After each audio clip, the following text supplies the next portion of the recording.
Ford and GM just released their earnings and they're warning of a very, very bad 2025 for the car market. Ford is sort of a mess right now. They beat for the quarter, but the guidance was just so weak that they put out. You have GM beating the street in terms of the bottom line, earning $209 a share, revenue about $1 billion, light of expectations, but it's the guidance that everybody is focused on. And Nissan might not even make it through the rest of this year. Some reports have said that it's possible Japanese automaker Nissan has just about a year to survive. They have dwindling profits and cash. My name's Brandon. I'm a used car dealer who sells cars that are $5,000 and under. And later on, I'm going to show you what cars I'm buying and how much I'm paying for them. This is Car Questions Answered. All right, so let's get right into it. We have Ford and GM who have recently put out their earnings and the numbers overall look good. Sales are up. The problem is, though, they release these numbers and then their stock sold off, and it's because of their forecast. So the stock market really doesn't like when there's uncertainty, when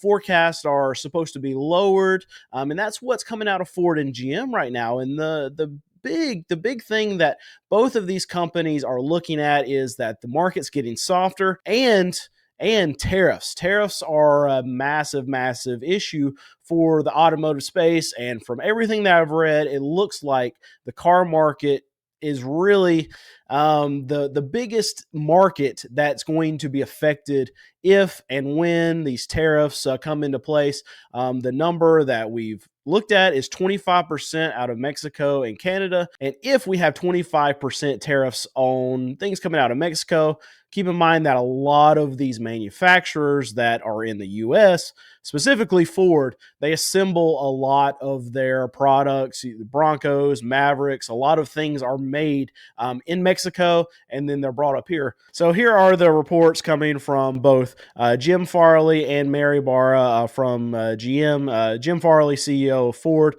start with him first. He has expressed apprehension over potential policy changes, including the repeal of the Inflation Reduction Act and the implementation of tariffs on imports from Mexico and Canada. These developments could lead to increased operational costs and potential layoffs, adding, and this is in quotes at this point, cost and chaos to the industry. And what he's talking about, cost and chaos, is both him and Mary Barra are saying that these tariffs are going to increase costs for consumers, and it's also going to reduce their margins. And this is a big reason why there's so many headwinds surrounding a lot of these American manufacturers. We already have a slowdown in the market. So if you go in there and you have an increase of prices, I don't feel like they're going to be able to pass this on to the consumer, because we're already in a market right now where consumers aren't paying these ridiculous prices for a lot of these trucks that they're trying to sell. This is why we have day supply of inventory levels that are going up. Just in Ford's case, right now they have over 100-day supply of their vehicles to their dealers. And just for a reference point, they like to have about 50-day supply. That's their Goldilocks zone for how many day supply of inventory they have at their dealers. And right now they have over double.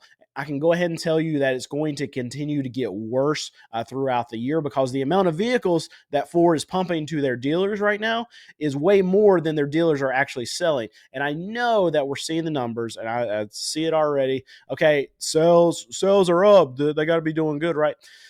Not necessarily, because they're making a lot less per vehicle right now than they have been over the last couple of years. So yeah, they can be selling more. Their dealers can even be selling a lot more vehicles right now, but the amount of money that they're actually making per vehicle has gone down dramatically. Think back 12, 18 months, 2 years ago, to what they were able to do, just specifically these dealers. Well, they were able to put add-ons. They were able to put market adjustments. I mean, I could go to a dealer lot and I almost couldn't find a big body Bronco, but when I did at these Ford lots, they had $10,000 and $20,000 markups.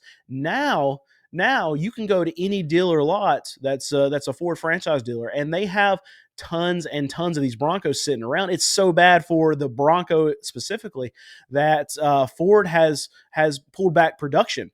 So what that tells me is that these dealerships are cutting their allocations of these Broncos that Ford is sending them. So these Ford dealers are saying, Ford, I can't do it anymore. You have to stop sending me these Broncos. So when the dealers tell Ford that and they turn down these allocations, then Ford has to stop making them. And keep in mind that for Ford, the manufacturer, like me and you, we're not their customer.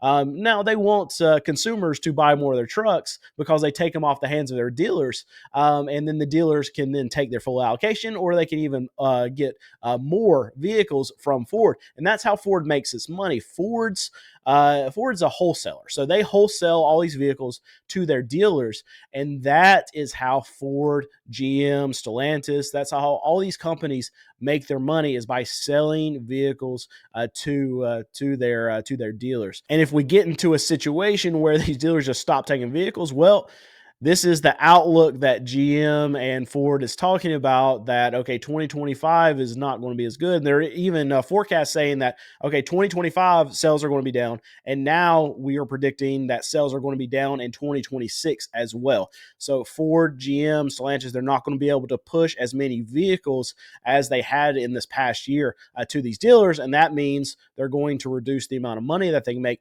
And then on top of that, we have more incentives that are coming through the system. We have more special interest rates that are coming to these dealers. All this costs money. All this reduce the margins that Ford and GM is able to make.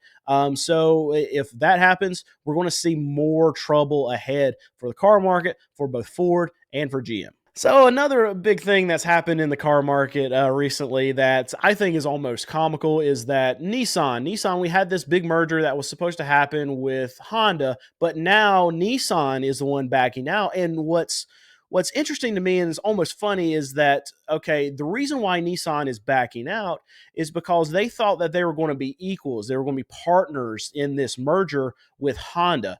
And Honda's like, no, this is not how it's going to work out. Like, we're bailing you out.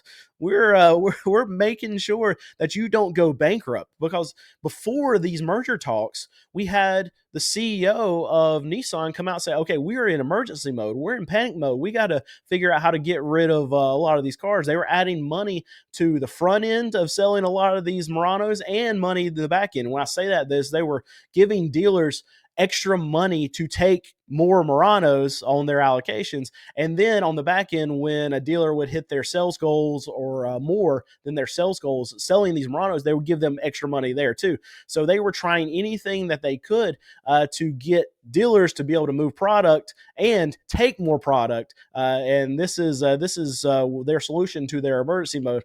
Didn't work, and they're going to have to try some other things. But there were even a lot of insiders from Nissan reporting that they only had like 12 months left of cash to be able to operate. So there had to be some kind of panic button that was hit, some kind of emergency button that was hit. And it really, Honda came in and swooped in and was like, okay, you know what? We are going to help.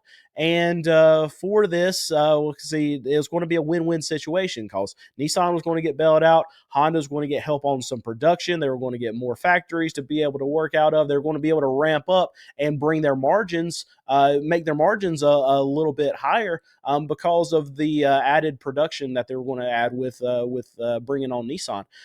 But what seemed like even the initial agreement was that Nissan would be a subsidiary of Honda. And this makes sense, right? Because Honda is coming in and saving Nissan's butt. But, okay, yeah, that's funny. But Nissan now does not want that. So Nissan is now back to the drawing board. And okay, this was a month and a half ago, 2 months ago, that they said that, okay, we only have 10 to 12 months worth of operations left. So if we don't have another kind of bailout, if we don't have another kind of buyout, another kind of merger, something else that's going to be in Nissan's favor, then we could have a situation where, okay, we only have 8 to 10 months now at this point where we can operate. Nissan might not make it to the end of this year if they don't do something. Now, I don't believe that nothing is going to get done. What I think is probably going to happen is that they're going to end up being sold. There's going to be another company that buys them out.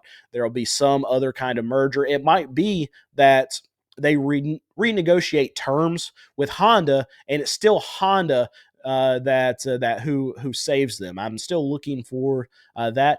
Typically, these big automakers, they don't just go out of business. You even look at a situation where, okay, we had some American automakers that were in big time trouble back in the financial crisis, and what happened? Well, they got bailed out. A lot of these manufacturers are very, very big. They employ a lot of people. So really, just the situations I think that are going to come up is that you're going to have another merger, you're going to have a buyout, something like that. But Nissan is most likely not just going to go under. In my opinion, that's what I think will happen. And really, I think there's probably a very, very high percentage chance that Honda comes in again and they figure out something. It's just Nissan maybe did not want to immediately just throw in the towel and say, okay, Honda, you're over us now. Thank you for saving our butts.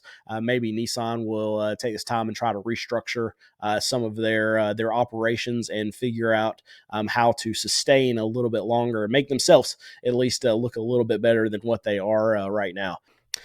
All right, so let's change gears here for a second. There's a question that I get quite a bit, and we're going through a time right now where we have the highest auto loan delinquencies that we've ever seen. I mean, it's even worse right now than it was back in 2008 during the great financial crisis.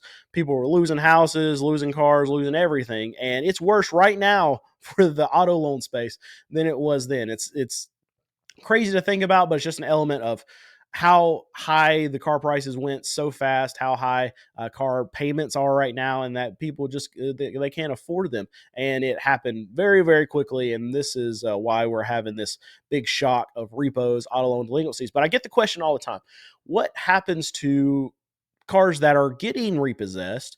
And is this not, with this increase of repossessions, is it not just going to crash the whole car market?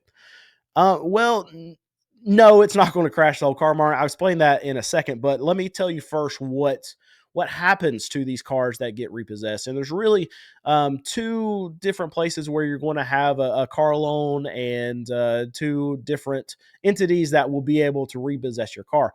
If you go and buy a brand new car, or if you buy a more expensive car from a bigger dealer, usually they're going to find you a loan through a bank. So you're going to be going through Wells Fargo. I mean, if you're going Ford, there's your Ford credit. You're going to be able to go through that. Toyota has their own financial services.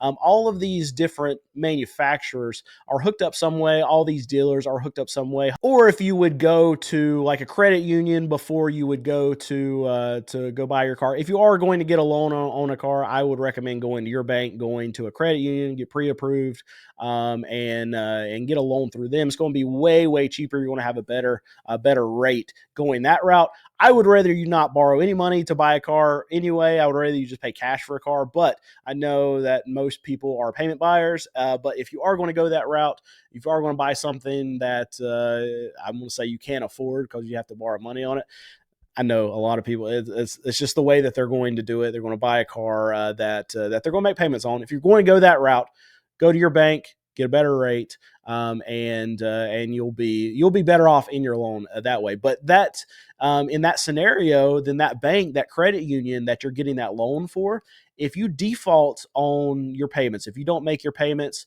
then that bank can actually repossess your car. And the other option, the other route that a lot of people take, and this is probably more subprime borrowers, they're going to go to like a buy here, pay here dealer. And what I mean by buy here, pay here is that it's a dealer that actually holds their own notes. They write their own loans. It's oftentimes these dealers that you see on the side of the road that have $995 down on their on the car, and a consumer can go in, drop that $1,000 down, and then they'll pay the dealership $150 every Friday because that's when they get paid, and they'll just roll out payments until they stop making payments, and then that dealership will actually go and repo the car. Another thing that's not really known is that like a CarMax. A CarMax is a massive, massive used car. They're the biggest used car dealer in the U.S., And they are just a big glorified buy here, pay here dealer because they hold a lot of their own loans. They have their own auction. They can repo a lot of these cars. Just everything's in house with them. Now they do sell out a lot of loans, and they also can bring in third party lenders. I know they do that a lot too, but they also write a lot of their own loans, and they can get their customers approved a lot easier and charge higher interest rates because they can go through themselves as CarMax to write these loans. And I've been to CarMax recently and looked at some of their rates, and you can pay like 25, 26, 27% interest on some of these cars, and the monthly payments is astronomical. Even on like a $15,000 to $20,000 car, consumers still paying like $550 a month on something like that, and paying ridiculous interest. I would never recommend you do that. You don't want to pay that kind of interest on a car. I don't want you to pay any interest on a car, but you definitely don't want to pay that much. But anyway, those are the two different scenarios where you're actually borrowing money on the car, either through a bank, financial institution, or the dealer themselves. If you miss your payments, then the bank can come repossess the car, or the dealer can come repossess the car. So typically, if the bank is going to repossess a car, what happens is that car immediately goes to the auction to get sold. These banks, they don't recondition the cars. They don't send them, they don't try to resell them. Banks are banks. They're financial institutions. They're lending institutions. They're not in the business of selling cars. They're in the business of selling loans. So they don't want to hold that car. They're not putting it on a lot anywhere to resell it. They'll send it straight to auction, where a used car dealer like myself can go buy one of these cars. So in that case, a lot of people will think, okay, well, if they repossess the car, you're kind of done with it. Well, if that car brings less than what you owe on it, if you're the one that had this car repossessed, the bank sells it and there's still a deficit of like $5,000. You, the consumer, the person who had this loan, you're still on the hook for that amount of money. And in this car market right now, this is a situation that can happen quite a bit because we have so much negative equity that's in the system. It's the most negative equity that this car market has experienced ever. And the stat that I've seen from a lot of these like I think it was Edmunds, I can't remember who reported it, but the average amount underwater on the car right now is like over $6,000. And here's the thing, that's just who's reporting. Like a lot of these buy here, pay here dealers or dealers that are holding their own notes, they're not reporting any of this data to anyone. So it's most likely a lot higher than what the numbers actually suggest. I think the auto loan delinquencies are much higher than what the numbers say. I think the repo rates are much higher than what they say because the subprime of the subprime borrowers, they're the ones that are going to be most likely in this environment to default on their loans, to be delinquent, to get their cars repossessed. And that data from buy here, pay here dealers is not getting reported. So what we see in the numbers is probably just the tip of the iceberg. But then now we're talking about the buy here, pay here dealers. What happens when those cars get repossessed? Well, a lot of those dealers will, if the car is in still halfway decent shape, which we'll talk about that in a minute, what condition repos typically are in. But if they repossess a car and say the customer's only had it 3 months, yeah, they can lose it that quickly if they just immediately stop making payments. Then that dealer will try to recondition that car as best they can, and then they'll resell it. So think about this just wealth destruction that makes dealerships more money, but they can sell a car, get that down payment of $1,000. Customer will make payments on it for 2 months or so. That would be close to another $1,000 that they'll get on the car, and then they'll repossess the car as soon as the customer stops making payments. They can do minimal work to recondition that car specifically since that customer hasn't had that car for very long. They'll put it right back out there on their front line for $995. They'll get another down payment of $995, and they'll sell it, and the customer will have it for another couple months, and then they'll repossess it again. This happens way more often than I wish I knew about. I've known buy here, pay here dealers that say that there's some cars they'll sell 5 and 6 times. So they'll get $1,000 down and the customer will make payments for a couple months. There'll be another couple grand, and then they'll just keep rolling that 5 or 6 times. And then the car will get to the point where they don't want to sell it on their lot again. And most repos are going to fit that bill where customers who know they're not going to make their payments, or they stop making their payments, they're not going to take care of the car. I think regular maintenance, oil changes, brakes need to be done. If cosmetic stuff, if they back it into a pole and it makes a little dent or whatever, they're not fixing anything about that car if they know that they're going to lose it. And these consumers, they know that they're going to lose these cars. So they're in some cases, they're trying to destroy these cars. I mean, I see it. I see it at auction where we look through these repos and they are just absolutely destroyed. Keyed. If a consumer knows they're going to lose a car, they can key the car. And a lot of times they're nasty. They're not taken care of. And if a consumer knows that they're going to lose the car, why would they take care of it? So in that case, when you get to that situation, those cars make their way to auction. And this is why that repos, even if we go double from here, are not going to crash the market, or even probably make any kind of dent on the market that we have right now. And it's because they're cars that I don't want to buy. There are cars that, and I'm a car dealer and I sell cars that are $5,000 and under. And even I don't want to buy repos. We'll buy them every once in a while, but I would say for every trade-in that we have on our list to go buy, if we look at a list before we go to the auction, we'll probably buy 50% of the trade-ins that we look at. That is the kind of car that we'll buy. I would say it's probably 10% or less for repos. They're that bad, and it's very rare for us to see a car that we actually want that's been repossessed that's good enough for us to buy. And that's me being a dealer that buys cheaper stuff, $5,000 and under, and even the cars are just, they're not good enough for us. So no, the repos will not crash the market because they're just cars that dealers don't want to buy. And then on top of that, you have such a deficit still of vehicles that aren't being sold at these new car dealers that we're not getting the trade-ins. So we're going to have to see a lot more inventory come into the system before you have some kind of used car market crash, something like that. Just because there's not as many trade-ins in the system right now. We have new an average new car payment right now is like $750. So you have people that have good running used cars. In the past, after about like 5 to 7 years, they would be ready to trade. Even if it's a perfect car, they'd be ready to trade that car in and just upgrade and get a brand new one. But people are holding on to their cars longer because these new cars cost so much now. So they're not wanting to trade in their good cars. So we have a deficit in the car market of good used cars. So any amount of repos that come into the system, they're not going to be able to fill that void because on the top end trade-ins, we're just not getting them anymore at the car auctions. Another big reason is because a lot of these new car manufacturers, not new car manufacturers, but new car dealers, they're starting to keep a lot of the good quality used cars, even cheaper stuff like $7,000, $8,000, $9,000 used cars that are in good condition.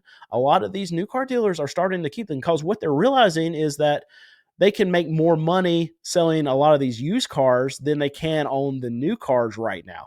A lot of these new cars, the margins are razor thin. And how do these new car dealers, where do they make most of their money? Where they make them off dock fees, they make them off F&I products, and they make them off service. So they can still get all three of those things off a used car. But on top of that, they can actually make money on the car. And you think about Nissan, you think about Jeep, Dodge, and Ram. When they sell a brand new car, in a lot of cases, they're going to take a loss on actually selling that car because it's their inventory issues are so great. Now they're going to still make money on the car. Don't get me wrong, but they're not making money on actually selling the car. They're making money off holdback. They're going to make money off any kind of the money that is coming from the manufacturer to incentivize these dealers to lower their prices. They're going to make money off their dock fees. They're going to make money still off service, and they're going to make money off their F&I products. But but so they're not losing money necessarily on the new car, even though on paper they could be selling it less than invoice, because they're still making money on all these other products that they're selling with the car. But if they can sell the used car and they traded for that, so they got almost no money in that car. They stole that car from the consumer that they traded it into them. Then I mean, there's going to be thousands of dollars that they can make on the front end of that car too. So I've got a buddy who is a Nissan franchise dealer, and what he's saying, a lot of these dealerships where the manufacturers are in more of those emergency situations where the inventory is a problem, where margins are getting cut. A lot of these dealerships, these franchise new dealerships, are turning into glorified used car dealers. Which it could be a Nissan dealer that sells a lot of used vehicles, and they just have the option to be able to sell you a new Nissan, or a Jeep dealer that has tons of used vehicles, but they also can they got some new Jeeps in the back if you want to do it. And I've seen this more often recently, where I go to a Kia dealer, I go to a Jeep dealer, I go to a Nissan dealership, and in their front row of what they want to actually sell a consumer when they walk out of their building, it's all used vehicles.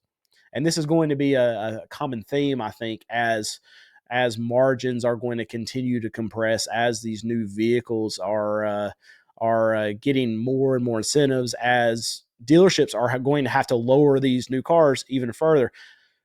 I mean, they still have to pay X amount of dollars, their incentive prices from the manufacturer, and unless they get extra manufacturer help, there's not a lot of money to be made on the front end of these deals at these new car dealerships. So they would much rather sell you a used car right now, because there's way more money to be made. And them knowing that's taking even more cars out of the used car circulation. So yeah, there's a lot of things that are going to happen and happen in the right way to get us to be back to a situation where we can even have used car prices come down in a substantial way. Not even talking about a crash. Like, there's not enough good inventory in the system right now on the used car side for that to even be a possibility at the moment. And if you have a question that you would want me to answer in a future show, then just send me an email, brandon@carquestionsanswered.com, and I'll try to get to it. All right, so now what am I dealing with at my car lot? Well, we are approaching tax time right now, so we are loading up. So if you don't know about this, for a used car dealer, the biggest time of the year is February, March, April. You probably heard something called spring selling season too. That's just a pretty word for it. It's tax refunds. People get their checks from the government and they come to me and they buy all my cars. So we are in the perfect little space. Now, most car dealers get hit by this, but for my niche, it's very large potential for us for the whole year, because we're right in that price point for people to spend their tax refund checks on a car from us. So most families will get $3,000, $3,500, up to $5,000 if they have kids back. And that's the cars we have. We'll have cars for $2,500, $3,500, $4,500, $5,000, right in that range. So we sell just about everything that we have in about a half month to 3 weeks span. And in that time frame, when we sell all those cars, we'll make about 25% in that short amount of time of what we'll make all year around. And it's the most important time for us throughout the whole year. So I'll spend the first 2 months of the year, even sometimes into December if we're a little bit light. We had to do that this year because we didn't have as many cars as I would want to load up and get cars. I have about 150 cars right now. Just to give you a reference point, throughout, like in the middle of summer, when we would have like an average range of cars, we probably only keep 80, maybe a little bit more than that.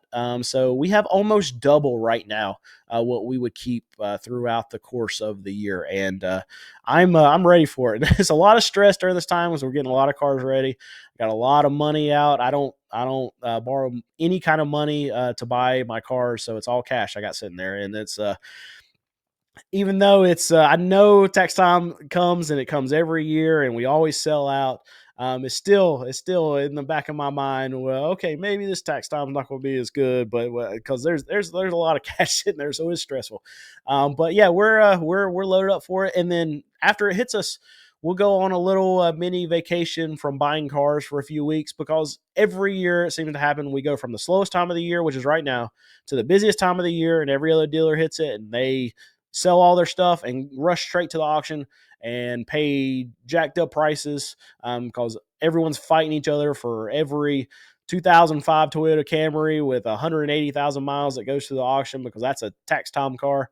And prices are like on that particular car, if it would regularly be like $2,500 to $3,000 car, after tax checks hit, it will jump up $1,000, $1,500. So that same car that I could potentially get for $2,500 at an auction right now, 2 weeks from now, if tax checks hit, then that car could be $4,000 or more, depending on if you get the right two dealers on it.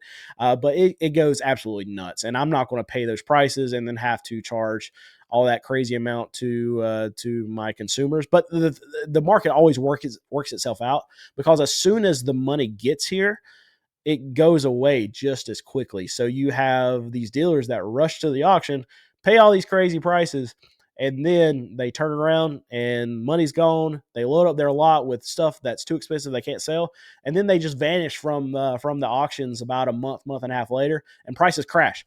So you have this dynamic where, okay, prices are low, dealers are slow. You have this big spike every single year, tax checks, and then you have a crash. So it happens every year exactly like that. It's especially for the kind of cars that I buy.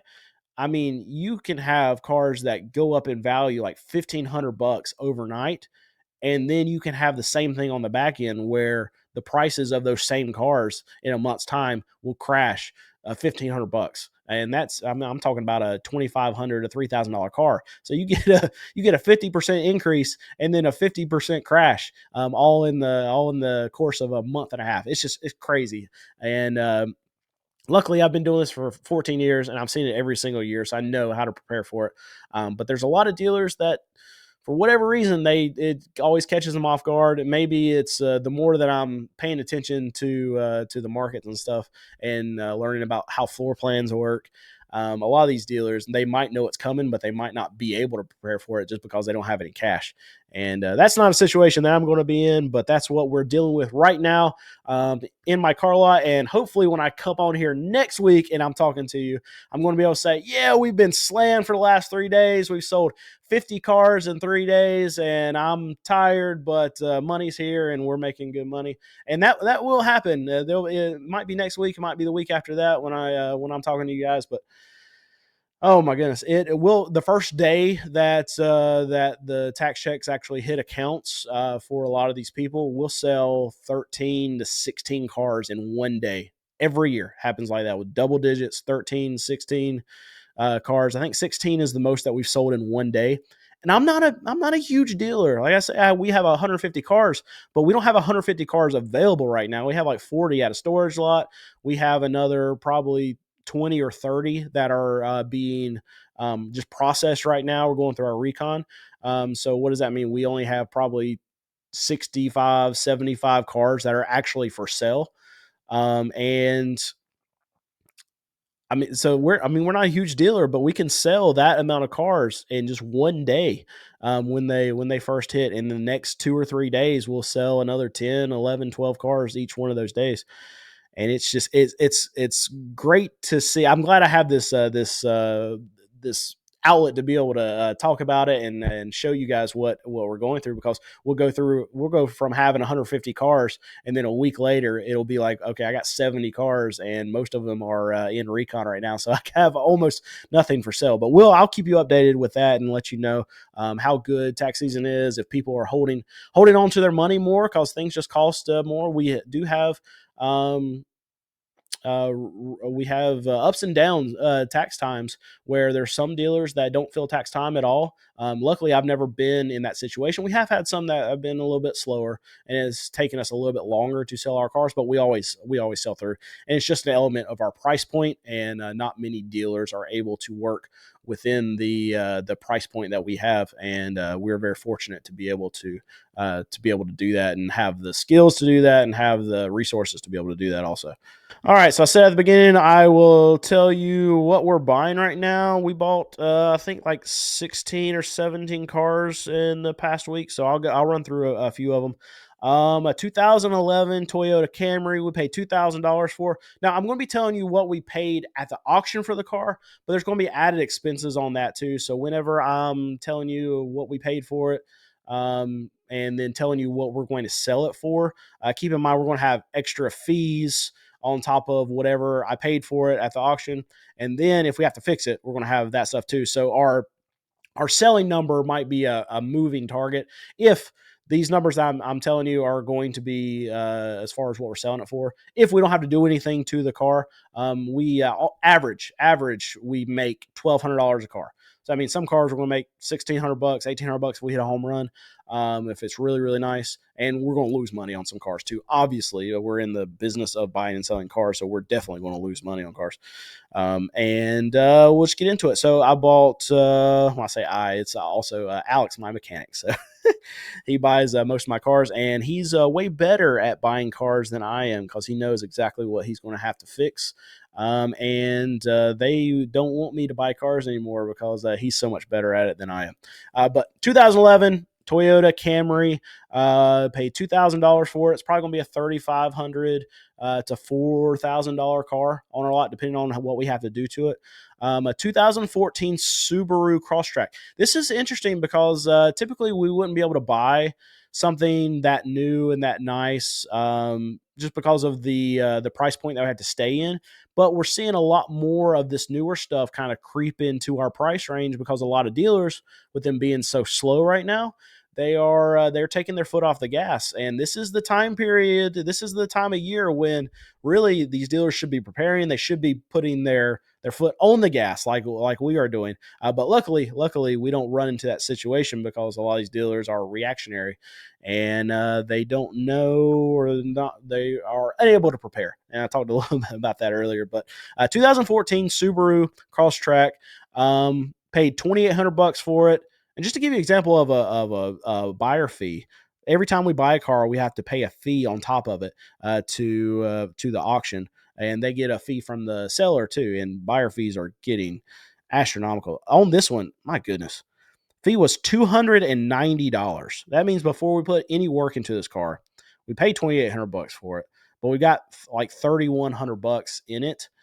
And so, I mean, that's going to be a $4,500 car on our lot. And hopefully we won't have to put any money into it, because if we do, we're going to be approaching that $5,000 range. And I know I've heard, had quite a few of you either send me an email or leave us some comments saying, well, we checked your website and we see that you got some $5,500 cars, and you are the car dealer that sells cars for $5,000 and under. And yes, that's absolutely what I say. And that's 95+% of the time that's going to be true. But sometimes we buy cars wrong. Sometimes we have to put a transmission in something. Sometimes we have to put a motor in something. And if we buy like the Subaru, if it's, we got $3,100 in it, if I've got to put a $1,500 transmission in it and then do something else to it, then I've got $4,600 in it. Plus we're going to have inspection, cleanup, things like that. We're going to have to try to sell that thing for $5,500 if we want to make any money on it. So sometimes we just buy stuff wrong, and hopefully this Subaru is not the case. But that's, if you ever have a question, if you're watching me walk in front of my cars, if you check out our YouTube videos, then you'll sometimes see me walk in front of a $5,500 car. But just to keep them, just to know that we price our cars off what we have in them. And usually the market's going to tell us on that $5,500 car that's too much too. So we'll end up lowering the price before it actually gets sold. But we hope to try to make a little bit of money, even if we have to put transmissions or motors in these things. Bought a 2006 Kia Spectra. This one only had 142,000 miles. That's also rare for us. Most of the cars that we buy, they're going to have 150, 175,000 miles plus for us to be in the price range that we're in. That one we paid $1,900 for. It's probably going to be a $3,500 car. If we don't have to put anything into it, we could get it down to $3,000, but it's probably $3,500 car. We bought a 2012 Jeep Liberty, 180 miles on it. Paid $1,600 for it. That's a pretty good deal. Hopefully we don't have to do anything to it, but that'll be a $3,000 car easy on our lot. A 2011 Jeep Grand Cherokee, paid $1,600 for it. That's another good deal. Again, another $3,000. Hopefully not have to put anything into it, but $3,500 if we got to do something to it. 2007 Jeep Compass, 146,000 miles on it. We paid $2,200 for it. It'll be a $3,500 car. 2011 Chevy Impala. I really like Chevy Impalas. We buy a lot of those. They're good cars. They're good motors, good transmissions. Every once in a while I have some head gasket issues, but we can typically check that before we buy it at auction. If we can look in the oil, see if there's anything milky, anything like that, water in the oil. That's something that we can check. We're not going to check it. We're not going to be able to catch everything. So there's always the case where we'll buy a car that the motor's blown or there's a bad transmission. So we can't check everything while we're at the auction. That's for another episode of this. I can break down everything that we check out in cars before we actually buy them at auction. That Impala paid $1,800 for it. It's going to be $3,500. 2013 Ford Escape. That's got 165,000 miles. We paid $3,000 for it, so we paid up for that. And it'll be $4,500 car. 2013 Ford Fusion. We paid $2,300 for it. It'll be $3,500, $4,000 car. And we'll just end with this one. This is a 2011 Jeep Grand Cherokee. This one's got 190,000 miles on it. We paid $2,600 for it. $4,000. Hopefully we won't have to put much money into it, but I always say hopefully. I mean, this is always Alex. I'm sure always expects to put money in just about everything we buy, but my hopefully glass half full kind of approach to looking at what he's buying. I'm just like, oh, I hope it's good. I hope it's good. I hope it's good. And then if it's not, we have a board at the shop where we list all of our problems. And the more that board gets filled up, that's directly correlated with my stress level. So my stress level can go down a little bit as long as that board doesn't get filled up. But Alex does a great job, and I'm very proud of him.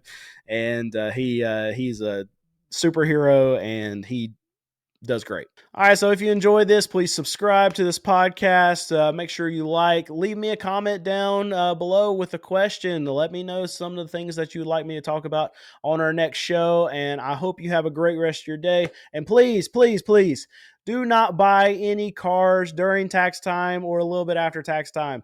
No dealers will be negotiable, and prices will be the highest that they'll be all year round. So please hold on to your money. Don't buy a car from me. Don't buy a car from any other car dealers around this time of year. It's the worst possible time all year round that you can buy a car.